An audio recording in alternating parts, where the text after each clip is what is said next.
an organization called EPICS. EPICS is a professional supply chain organization in the United States that we represent here as ISCS. We are the channel partners for EPICS. And EPICS is massive. It's a big professional organization. And in their dictionary, this is what they say supply chain is. So they say it's a global network used to deliver products and services from raw materials to end customers. Let's stop there for a while.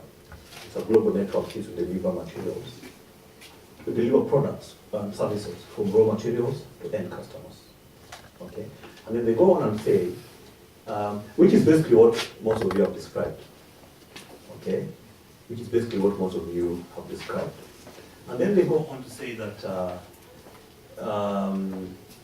through an engineered flow, and that's pretty important, the word flow, of information, physical distribution, and cash. Yeah. Physical distribution here, I always say you can replace that with goods, physical goods and cash. So information, goods, and cash. An engineered flow of those three is what happens in the supply chain. Now, for the purposes of simplicity, although the definition says a network, but for the purposes of learning, let's think of supply chain as being a linear process for a moment, and then that will get us to understand it better. You understand the good professor in the clip saying that the moment a company starts thinking about the supplier, and customer, then we are thinking supply chain. Okay? We are thinking supply chain. So the supply chain is what delivers the raw materials from the supplier to the organization that converts them, and the same supply chain delivers that product to the customer's customer. Okay? If you're looking at that as being a linear process, you're looking at something like a pipeline, where some material is going through. And in that pipeline, there are steps and stages that it passes through. Right from the supplier, which is here, to the customer's customer, which is there. Now, if we made this look like a pipeline, then you're saying this is what we're calling a supply chain. So that's what delivers to the customer, the supply chain. Are we together? So now, if you think of the clip, towards the end, there was a gentleman enjoying some very nice confectionery. Who can describe the supply chain of that confectionery? Because he did it. Let me see whether you can remember. Who can remember the supply chain of the nice confectionery that he was enjoying at the end? You remember that? And I think he explained the supply chain. Who can remember? Who can explain that? In this light. Let me try. Yeah, okay. There was the farmer who produced the wheat. Yes. The wheat was procured by the middleman. So now the farmer would be the supplier. The farmer is a supplier, The supplier correct? is the middleman who will now sell it to the miller. Then the miller is actually the middleman, isn't it? Yeah, okay, just go on, step by step. There's a farmer, then you say there's a middleman, that's a supplier. Exactly. The middleman supplies to the miller, and the miller is now the manufacturer, is the company. It's now the company, yes, I agree with you. Actually, who now manufactures the wheat, then the wheat is now the restaurant. I think we have the wholesalers and the retailers who now the wheat now will end up now with the customer who is now the baker of the farm that is actually now create the confectionery.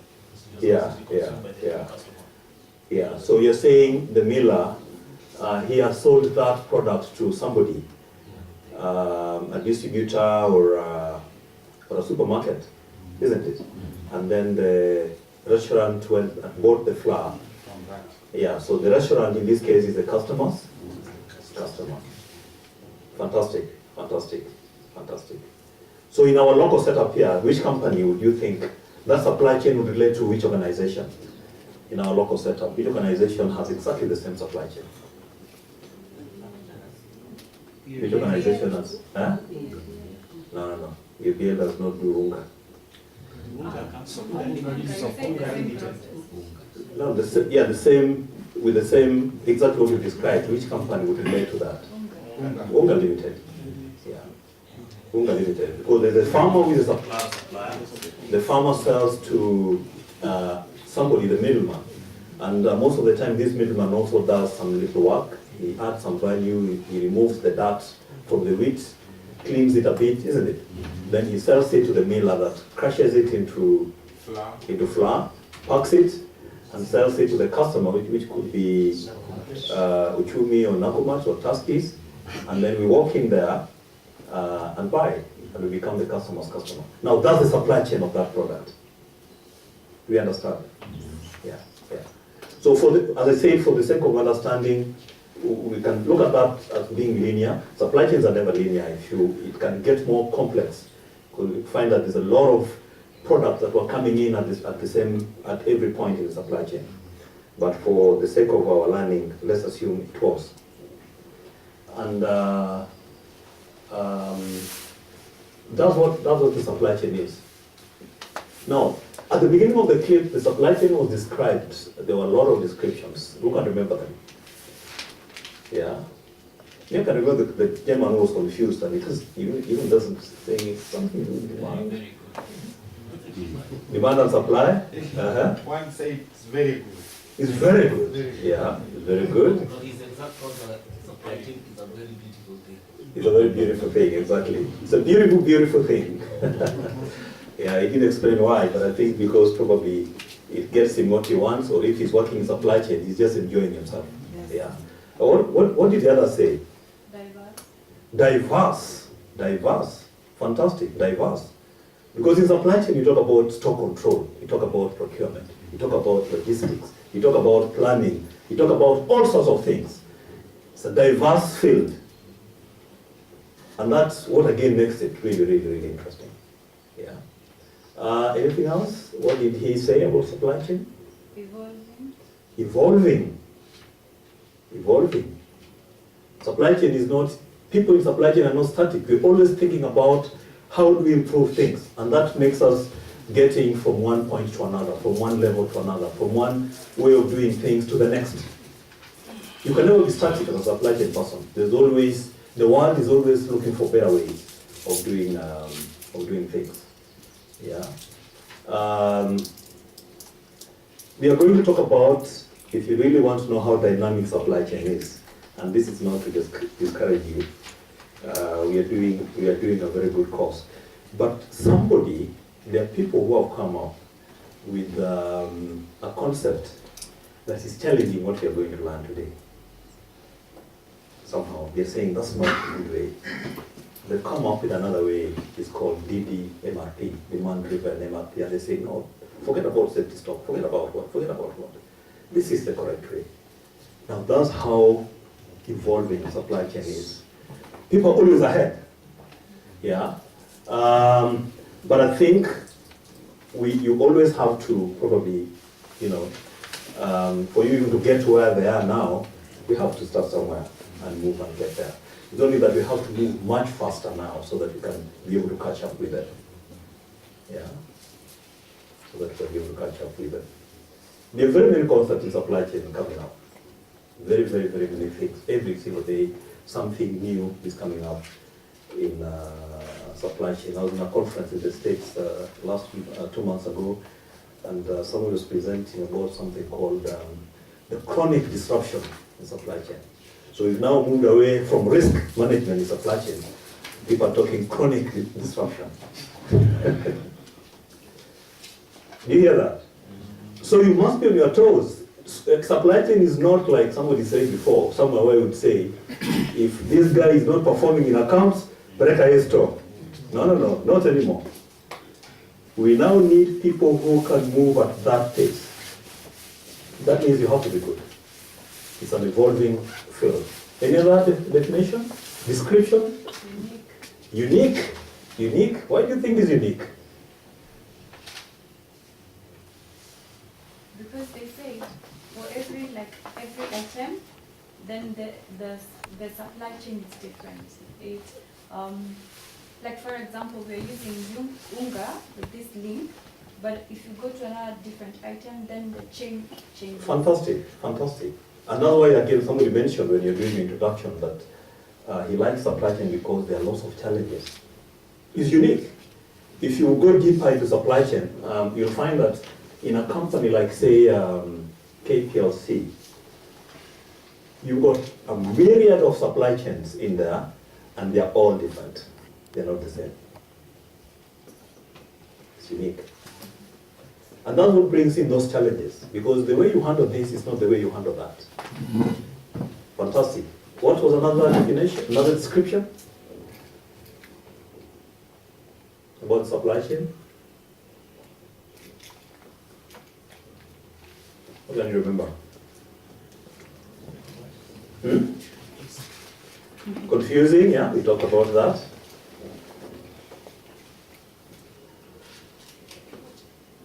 Confusing.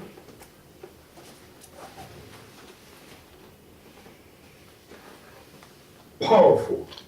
I think one of the most powerful. Enigmatic. Do you remember that? Why is it powerful? Why is supply chain powerful? Why do you describe a supply chain as being powerful? Generally, the impact is very strong in the sense that it can either kill an organization or it can make an organization excel depending on how it is done. If it is done well, costs and other factors will be well managed, making the organization bottom line or profits go up. If it is poorly managed or done, then that's where we go to losses, obsolescence and things like that, and the organizations can or cannot survive. They definitely go down. Fantastic. You know, they say today, and you need to get your thinking to that level, that's why we want to get you to, that companies don't compete anymore as entities. Uchumi is not competing with Nakumat. Tusky is not competing with Uchumi. It is their supply chains that are competing. The one that wins, it means the entire supply chain. And that means that therefore Nakumat doesn't have to think about themselves. They must think about their suppliers, suppliers. Customers, customers. If they're thinking that way, and they're doing whatever they can to improve efficiency along that chain, then they win as a supply chain. Otherwise, they flop. And there was a very good statistic in the clip about to demonstrate the power of supply chains. Yeah. Now that's what Professor Paul Martin Christopher in Cranfield says. He says in this now companies no longer compete. It is the supply chains that compete, and is dead accurate about that. And I'll just show you that, demonstrate that with the statistic that was in the clip. Let's take a company like, let's assume the company that was being talked about is, say, Wrigley's. Wrigley's that sells us Orbit, chewing gum. So let's assume Orbit chewing gum costs 3 shillings and 60 cents. Yeah? And then they say in the clip that Nakumat, where we buy it from, makes 5 cents profit. Is it? Yeah? And then they said is that in the supply chain of Wrigley's that delivers that Orbit to Nakumat, the logistics cost is how many cents? 37 cents. Okay? And then they say that if Wrigley's can do something to just reduce this cost from 36 from 37 to 36 cents, Nakumat's profits will go up to by 20%.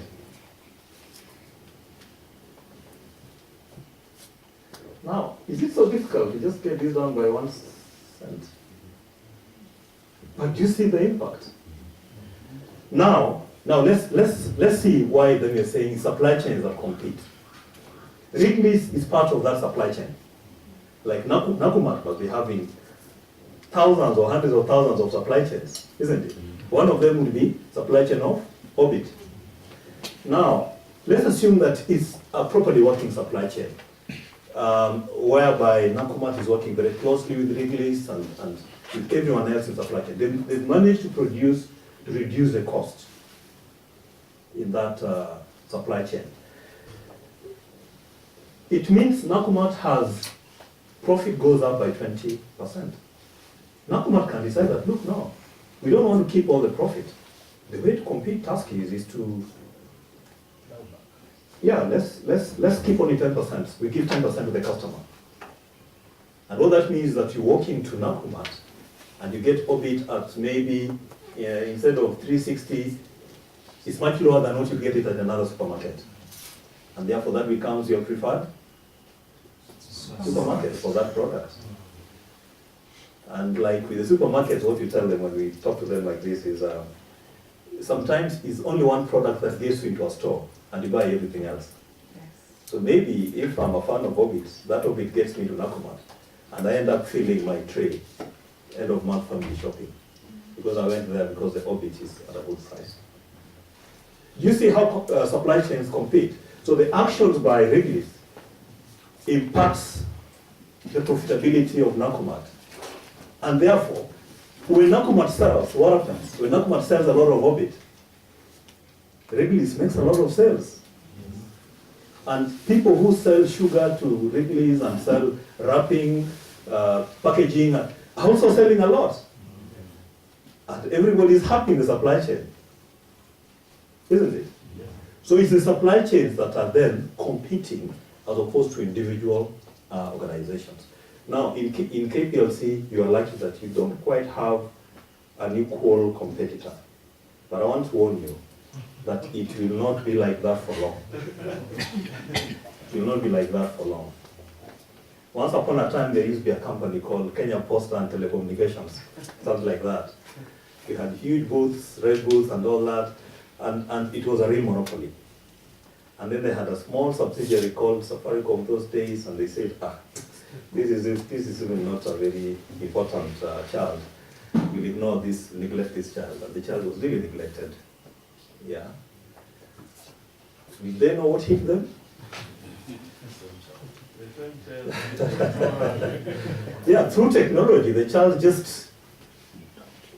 they can just see the child there, and they're struggling, doing mathematics for us, but I mean, you don't understand. People don't even read those mathematics, they just go in with the child. Yeah. And the French have tried to pull out of the deal they signed with the government, and they just, I think whoever signed that deal was also very smart. They can't easily pull out. They're struggling to say, no, now we don't want this thing, but they can't pull out. But times are tough. Orange is struggling. Yeah?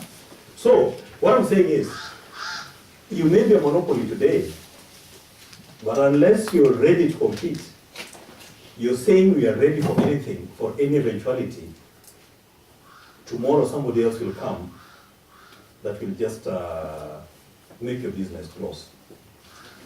Yeah.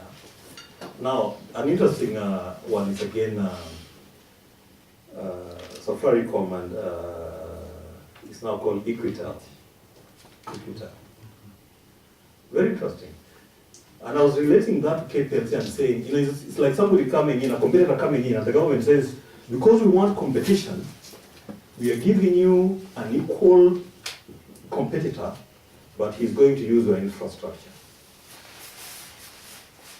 What? Yeah. The infrastructure that you have for distribution is what they're also going to use, but they're going to compete you.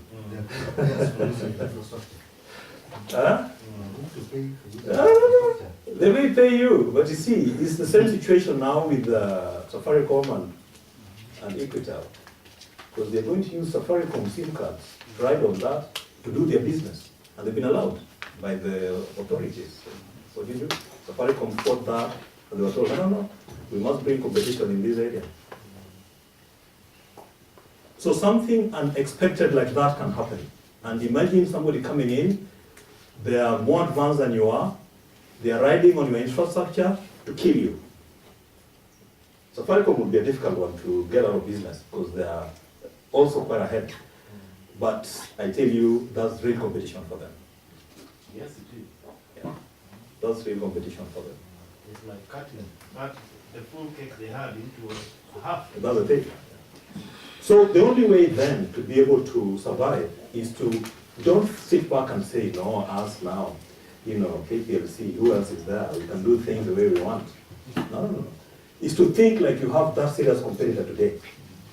That's what you need to be thinking, like you have that serious competitor now. Improve. So when it comes, and that's what will make Safaricom survive. Because they're always thinking like this, a very serious competition, although they've not had one.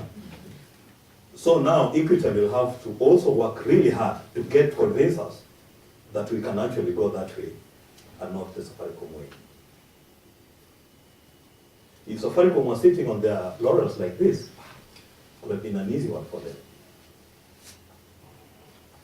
So that's the power of supply chains.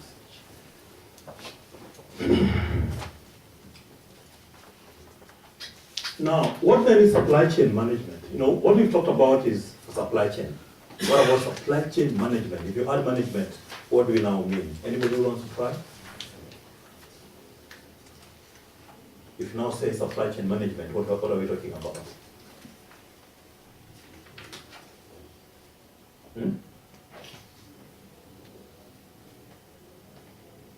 Management.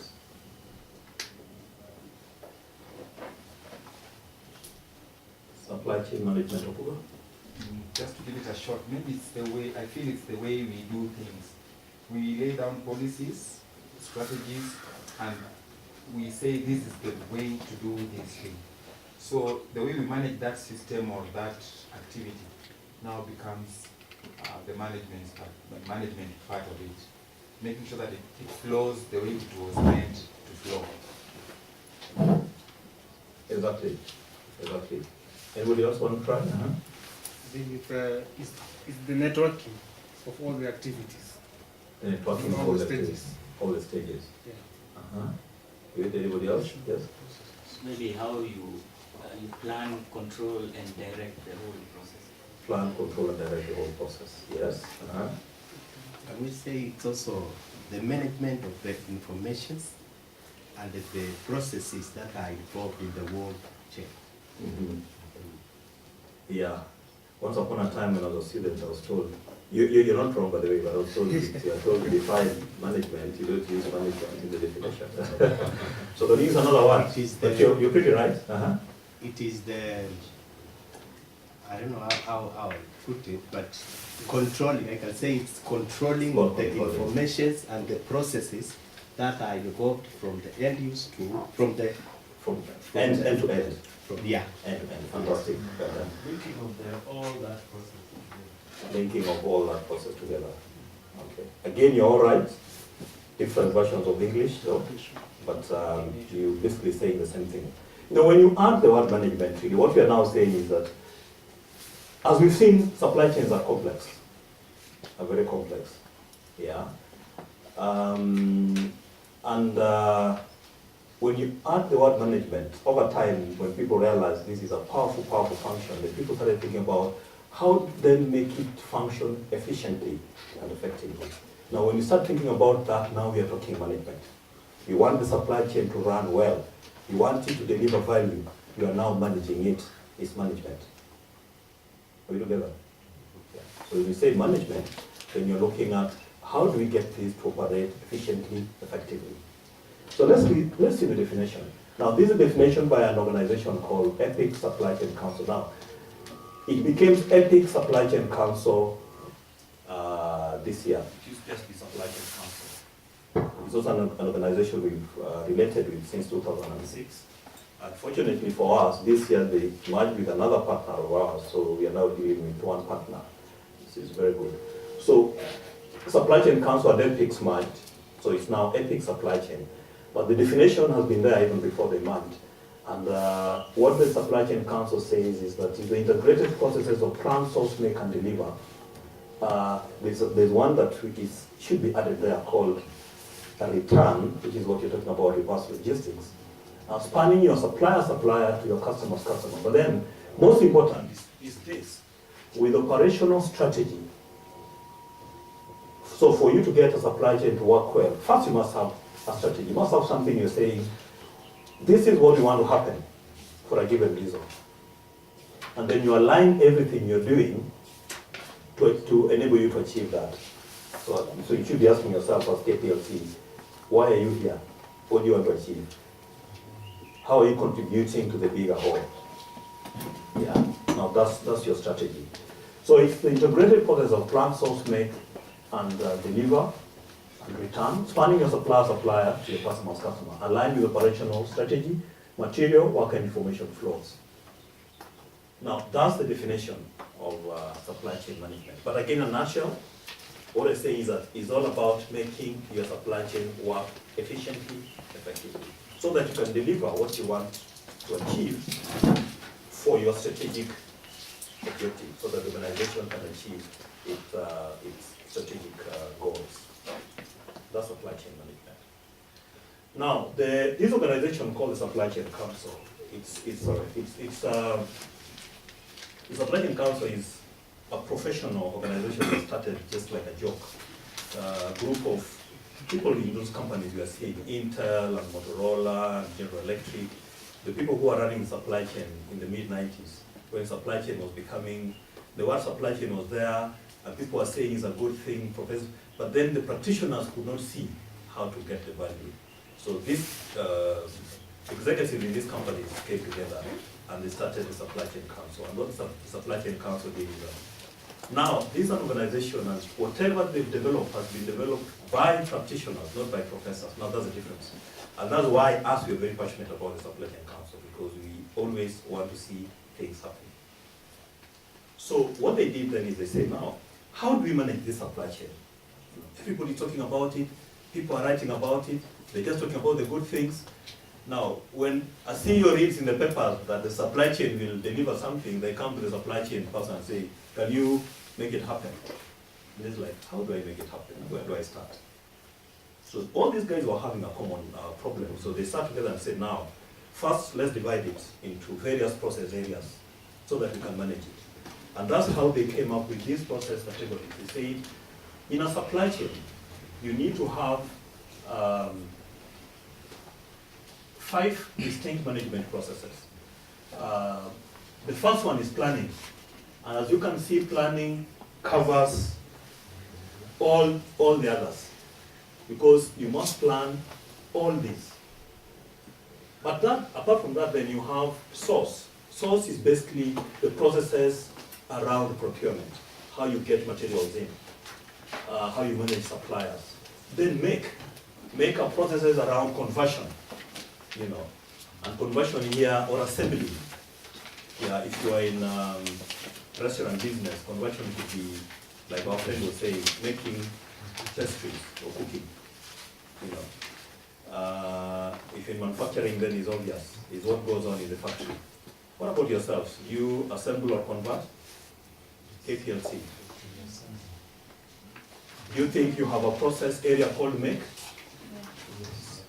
What is it? Do you have a factory? So how are you making? We don't make. Because, one at a time, Okuka? I don't think we make. You don't think you make? I feel we deliver. You just deliver?